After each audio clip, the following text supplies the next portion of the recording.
Kryetari i komunës së Çajirit Vis Arganiu sot ka shpalosur programin e projekteve infrastrukturore që kjo komunë ka planifikuar të realizojë për vitin 2025. Ganiu tha se investimi në përmirësimin e infrastrukturës është një proces që ka për qëllim ndërtimin e një mjedisi funksionar dhe më të zhvilluar për të gjithë qytetarët. Me një vlerë totale, investimi që arrin rreth 8.7 milion euro për projektet infrastrukturore të vitit 2025 dhe mbi 2.7 milion euro për projektet tashmë në realizim në lagjet Dijon, Saatkull dhe Serav. Çajiri përshëndrohet çdo ditë në një vend më të mirë për të jetuar. Projektet që do të realizohen sipas krejut të Çajirit janë ndërtimi i qerdheve të reja, përmirësimi i shërbimeve publike dhe krijimi i hapësirave të reja për komunitetin.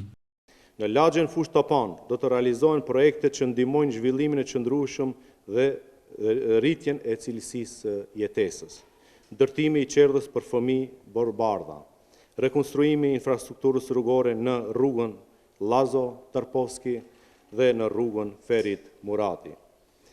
Ganiu tha se Çajiri po ndryshon çdo ditë, pasi sipas tij, çdo rrugë, çdo lagje dhe çdo investim është një hap më afër një të ardhme më të sigurt, më moderne dhe më të zhvilluar për të gjithë qytetarët. Kujtojmë se mjetet për të realizuar këto projekte janë siguruar përmes kredisë hungareze që qeveria u ka ndarë komunave, të cilat kanë aplikuar, ndërsa deri më sot ka qenë afati i fundit për të gjitha komunat që kanë aplikuar me projekte të ndryshme.